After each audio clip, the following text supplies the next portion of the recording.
En la que es una de las principales preocupaciones que dominan la agenda bilateral México-Estados Unidos, la Unión Americana ha protagonizado un proceso de endurecimiento de su legislación en materia migratoria que se ha traducido en la existencia de una realidad muchísimo menos amable para los trabajadores indocumentados que con gran dificultad se buscan el sustento en los Estados Unidos de América.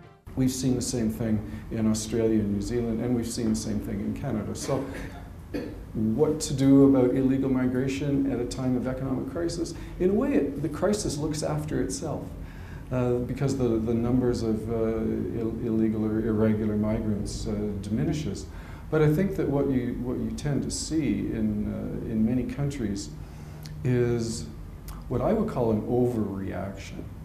So if you have a country, well, I think many European countries have faced this, where there have been job shortages for their own people resulting from the economic crisis, the governments, in order to retain the confidence of their people, have been tightening the enforcement of migration law. And so even though the number of illegal migrants might be going down, the enforcement has been going up in some cases because the public is concerned. Fenómeno del que por lo demás los Estados Unidos no han sido la excepción, por lo que el próximo presidente de México tendrá que afrontar la difícil tarea de mejorar la realidad cotidiana de miles de mexicanos indocumentados que hoy sufren mucho más que ayer en los Estados Unidos de América. René Palacios para Efecto Mundial, Efecto TV. Continuamos en este diálogo con la doctora Isabel Studer sobre lo que le espera al nuevo presidente de México en sus relaciones con Estados Unidos y Canadá, nuestro primer socio y tercer socio comercial en el mundo, poca cosa. Realmente los estudios que hemos hecho en Comexi hablan de que aproximadamente 1 de cada 3 mexicanos ya hoy tiene algo que ver con el resto del mundo. Y si lo desmenuzáramos esto, probablemente de esos 3, a lo mejor casi los 3, tienen que ver con Estados Unidos y Canadá principalmente. Así es que mucho del bienestar y del futuro, de la prosperidad de nuestro país, pues tiene que ver realmente con una buena estructuración de las relaciones con estos dos países, ¿verdad? Entonces, dentro de ese pliego petitorio llevarías, o más bien como estrategia, lo estás planteando creo que muy bien, porque más que llevar alguna suerte de menú de solicitudes a la Casa Blanca o al Congreso de los Estados Unidos, lo que habría que llevar es una opción para mejores relaciones, para que las relaciones sean más productivas. En un momento de crisis económica mundial, dos países que más o menos han ido sorteando las crisis, especialmente México, debo decir en este caso, pues se convierten en aliados fundamentales, ¿no es cierto? Así es. Bueno, aliados fundamentales porque yo creo que en Estados Unidos la percepción es que México es fuente de problemas, pero México no se ha sabido presentar como una fuente de oportunidades para los Estados Unidos. Lo hicimos con el Tratado de Libre Comercio de América del Norte, no es que no haya antecedentes. Para Estados Unidos el Tratado de Libre Comercio de América del Norte fue fundamental en términos de impulsar una visión en el resto del mundo de cómo la liberalización comercial podría ser la fuente de prosperidad, de desarrollo de los países, sobre todo en vías de desarrollo, pues que por décadas habían estado puestos a ese modelo. Pero regresando al pliego petitorio, más como una visión estratégica, me parece que decíamos en el tema de inmigración, México tiene oportunidad de decir a Estados Unidos, podemos trabajar conjuntamente. Hay finalmente, ¿cuántos? 38 millones de personas en Estados Unidos que son de origen mexicano y que constituyen no solo una parte muy importante y crecientemente más importante de la fuerza de trabajo, sino además el futuro del crecimiento poblacional en Estados Unidos con todas las consecuencias. Por ejemplo, para que se pueda mantener el sistema de pensiones en Estados Unidos. Claro. ¿Quién va a hacer las contribuciones fiscales para los que se retiren puedan seguir gozando de sus retiros? Es un tema importantísimo que no hemos sabido plantear. Los nuevos plantear. migrantes o los de primera o segunda generación mexicanos son quienes finalmente están generando ahora la riqueza para que los mayores o adultos mayores sajones, digamos, puedan mantener sus pensiones, retiro, etcétera. Así es, pero con las políticas tan restrictivas que han existido, se ha probado en muchos estudios que los hijos de los inmigrantes hispanos no tienen las mismas oportunidades, porque muchos obviamente están en una situación muy precaria porque son indocumentados. Entonces, no han tenido y no van a tener las mismas posibilidades de movilidad social y eso obviamente va a afectar a la economía de los Estados Unidos. No tienen las conexiones, ni las redes, ni nada. Así es. Pero hay un punto bien interesante, creo que también hay que actualizar, o yo espero que ese presidente electo de México lleve muy actualizados los datos, porque siguiendo con el tema migratorio, los más recientes estudios en la materia, sobre todo de la Universidad de Princeton y del Centro Pew, han encontrado que ya se nulificó la migración en el último año, es decir, ya no ha habido un incremento en la migración. Tuvimos picos hasta de 300,000 netos al año y ahora mismo estamos o tablas, como si ya no migrara nadie, o incluso hay estudios que están empezando a estudiar que hay un regreso a México más importante que la salida. Entonces, si este es el caso, habría que conocer muy bien cuáles son las causas, si nada más es la recesión en Estados Unidos o hay otras, pero estudiando bien esas causas, ver si ya estamos frente a un fenómeno que quizá ya cumplió un ciclo completo y terminó. Y entonces, a la luz de eso, ahora sí decir, bueno, ahora sí se puede empezar en amnistías y en otro tipo de cosas porque ya no hay ese flujo.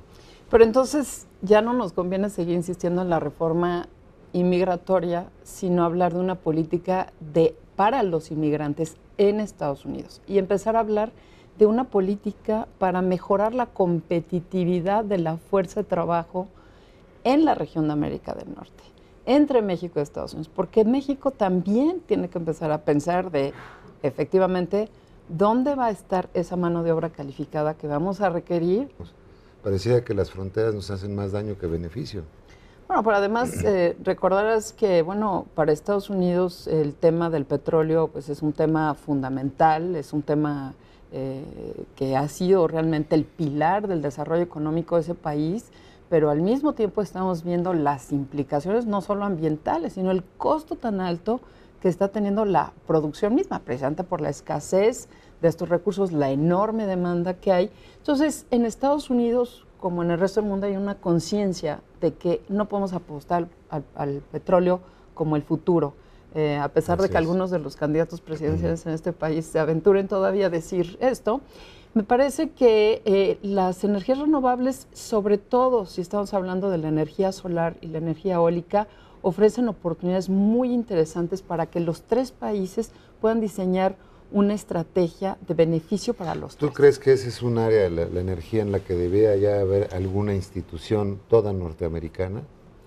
Yo creo que sí, yo creo que nada impediría, empezar con una iniciativa. Te lo pregunto porque realmente. un tema que me gustaría mucho abordar contigo, porque creo que es algo que cuando vaya a haber no solamente o empiecen los contactos entre el nuevo gobierno de México con Washington, pero también con Ottawa, si existe margen o interés, es deseable incluso, te daría la pregunta abierta, pensar en una comunidad norteamericana que de alguna manera nos dé más fuerza frente a otros polos de poder del mundo y que, pensado muy a la mexicana, nos dé más fuerza como país.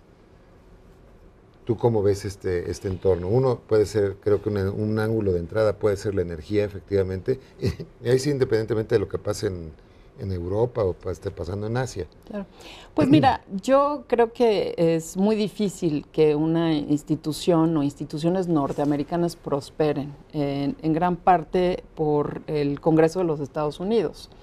Como tú sabes, en el sistema político estadounidense, el Congreso es en donde reside la soberanía popular. Y entonces los congresistas se toman muy en serio esto de que realmente el contribuyente le está dando un poder específico a ese congresista para representar a la nación. El Capitolio es la nación desde un sentido popular de representación.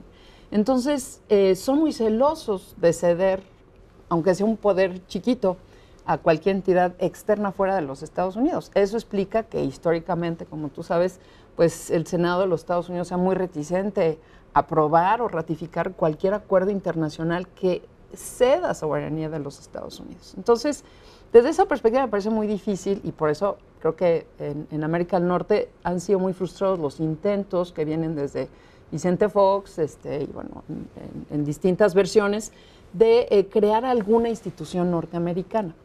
Yo creo que, tomando en cuenta esta consideración, eso no debería de impedir a tener una estrategia clara.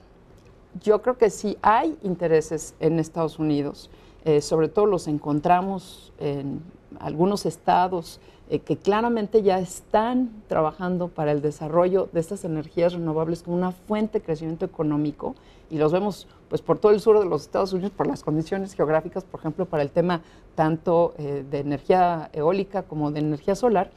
Yo creo que existe la posibilidad de crear y de plantear una iniciativa más ambiciosa sin que se plantee un esquema institucional para trabajar conjuntamente en el desarrollo de estas Tú energías. insistes mucho en la llave energética para iniciar un reacomodo, digamos, en América del Norte. Sería por el lado de las energías renovables, como ves, sí. El camino. Sí, porque México tiene un potencial, por ejemplo, para hacer mucho de lo que están haciendo los chinos ahora. Nos olvidamos que no nada más es tener la tecnología para desarrollar esas energías, sino que hay todo un proceso manufacturero que viene detrás, todo un proceso de innovación, de desarrollo, es una cadena muy importante. Y por el momento, pues los chinos han tenido mucho éxito en desarrollar toda esa base manufacturera. México podría tener esa base de desarrollo manufacturero, de innovación, de tecnología, para suplir muchas de las necesidades en algunos estados en donde no se están esperando a ver qué va a hacer o la Casa Blanca o el Congreso. Como siempre, California ya está introduciendo regulaciones muy importantes para decir el 20% de la energía en California va a tener que provenir de fuentes renovables. Esto México lo puede aprovechar y lo tendríamos que estar aprovechando mejor. Sí, pero si nos centramos... Una lectura más fina de ese tipo de cosas para aprovechar oportunidades realmente. Claro. Muy bien, vamos a hacer un segundo corte y regresamos con la doctora Studer después de un minuto.